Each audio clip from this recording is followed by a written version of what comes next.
কক্সবাজার পৌরসভার ১২ নম্বর ওয়ার্ডে জনপ্রতিনিধির বিরুদ্ধে জোরপূর্বক ২ স্থানের মোট ১৩.৫ শতক জমি দখলের অভিযোগ তুলেছেন চাচাতো ভাই আব্দুর রহমান।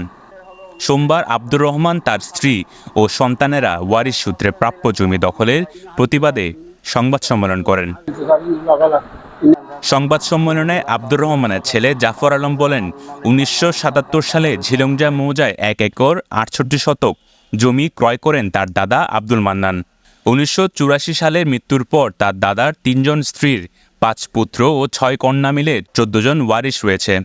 সেখান থেকে ভাগ বন্টনে তার বাবা আব্দুর রহমান ১৮ শতকের বেশি জমি প্রাপ্য। সেখান থেকে ১০ শতক দখলের পরও বাকি ৮ শতক জমি তারা দখল করতে চারপাশে বাউন্ডারি দেয়াল দিয়ে চলাচলের রাস্তাও বন্ধ করে দিচ্ছে। বর্তমানে ১৮ শতক জমির মধ্যে ৮ শতক জমির আমার বাবার দখলে রয়েছে। বাকি জমি হাজী আসমত আলীর পুত্র মঞ্জুর গঙে জবরদখল করে রেখেছে। এছাড়া বর্তমানে আমার বাবার দখলে থাকা ৮ শতক জমিও তারা দখল করতে মরিয়া হয়ে উঠেছে। এদের মধ্যে তারা আমার জমির চারপাশে বাউন্ডারি দিয়ে চলাচলের রাস্তাও বন্ধ করে দিয়েছে। বাউন্ডারি দেওয়ালের ভেতরে জোরপূর্বক আমার বাড়ির চারপাশে সব গাছগাছালা তারা দখলে নিয়ে গেছে। BS ৬৯৮ খতিয়ানে আব্দুর রহমানের দাদা হাসমত আলীর নামে ওয়ারিশ সূত্রে পাওয়া ৩.৫ শতক জমি নিয়ে মামলা বিচারাধীন থাকলেও তা তোয়াক্কা না করে কনস্ট্রাকশনের কাজ করছে বলেও অভিযোগ করেন জাফর। উক্ত জমিতে আইনের তোয়াক্কা না করে MA মঞ্জুর গঙের কাজ চলমান বর্তমানে রয়েছে।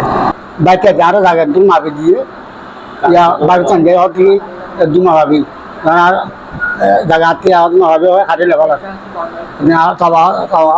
আগে বেশি আরো হত দিয়ে দামও বেশি আমি আমি বস বানাই দেই কাগজ হাতে লেভেল আছে।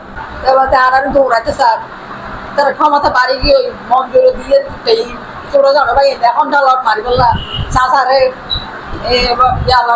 পোষা মারে পুলিশের পোষার মধ্যে মারে এখন হতাশ বাচ্চা হলে বেগুনি সামনে বেগুন আগে মারামারি ক্ষমতা করে মঞ্জুর মুক্ত মজুর আসার এটারা জায়গা ছাড়ি দিতে হবে। সংবাদ সম্মেলনে আব্দুর রহমান স্ত্রী লায়লা বেগম, মেয়ে ফরিদা বেগম, ছেলে জাফর আলম ও রফিক আলম উপস্থিত ছিলেন। News desk, CCN।